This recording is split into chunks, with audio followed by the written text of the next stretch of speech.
Bonjour à tous et bienvenue sur la Minute Conseil Assurance, le podcast de l'agence Mendes, votre courtier en assurance en Suisse romande. Je suis Alexandre et aujourd'hui, je suis accompagné de Philippa. Bonjour Philippa. Bonjour Alexandre et bonjour à tous. Cette semaine, tu avais envie de parler de voyage, Philippa. Peut-être parce que le froid et la grisaille ont fait leur grand retour et que tu penses déjà à tes prochaines vacances d'été. En tout cas, tu as remarqué qu'il était difficile de partir à l'étranger aujourd'hui pour une destination sûre. Alors, catastrophe naturelle, guerre, attentat, ou partir en vacances sans risquer de rencontrer une situation qui pourrait nous mettre en danger, c'est ce que nous allons voir aujourd'hui. Oui Alexandre, cette dernière année a été très perturbée tant au niveau climatique que politique. Du coup, beaucoup de voyageurs limitent leurs déplacements et restreignent la liste de leurs destinations de peur de se retrouver dans des situations difficiles. Mais je crois, Philippa, que pour ça, tu as des astuces pour trouver une destination de voyage safe. Oui, il y a effectivement quelques sites ou applications qui peuvent nous aider à trouver des destinations safe.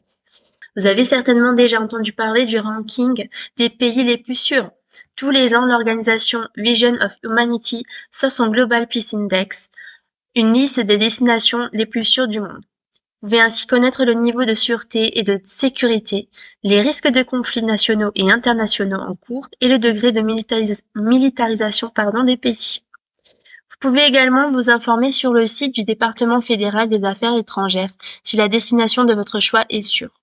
Vous pouvez ainsi vérifier si le pays est conseillé ou non et d'avoir des recommandations pour que votre voyage soit exceptionnel et surtout très sûr. Son application Travel Admin vous aidera aussi à préparer votre voyage et vous maintient informé pendant votre séjour en cas de problème. Je crois d'ailleurs aussi qu'il faut vérifier la stabilité politique du pays de destination. Comment on fait cela ? Oui, le site du département fédéral des affaires étrangères permet aussi de vérifier la stabilité politique et peut déconseiller voire interdire certaines destinations. Bon, alors, et si je décide de partir quand même dans un pays que l'on peut qualifier à risque, est-ce que j'ai un moyen d'être quand même pris en charge s'il devait m'arriver quelque chose ? Alors c'est un petit peu compliqué, ça dépend beaucoup en fait de la situation, parce que si le pays est d'un risque extrême, vous aurez certainement du mal à avoir un visa et ne pourrez pas partir. Si par contre le pays est à risque modéré ou élevé, la plupart des assurances voyage refusent la souscription d'une assurance.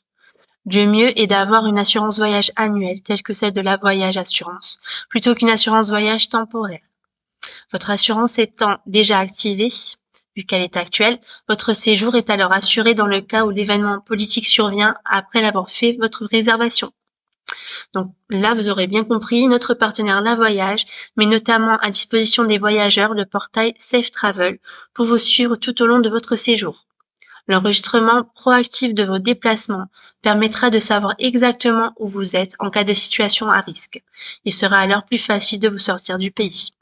Bon, alors c'est rassurant de se dire que l'on peut compter sur ce genre de service. Cela permet de partir en voyage plus sereinement. Complètement, Alexandre. Il vaut mieux prendre toutes les précautions avant de partir dans certains pays et notre partenaire La Voyage l'a bien compris. Exactement. Et notre partenaire La Voyage, nos conseillers peuvent tout à fait vous proposer leurs prestations. Donc n'hésitez pas à nous contacter sur www.agencemendes.ch et vous cochez la petite case « Je veux une assurance voyage ». Voilà. Philippa, un grand merci pour tes réponses. Merci à toi, Alexandre. Nous allons vous souhaiter à tous une très bonne fin de semaine et on va vous dire rendez-vous la semaine prochaine pour un nouvel épisode. À bientôt tout le monde. À bientôt.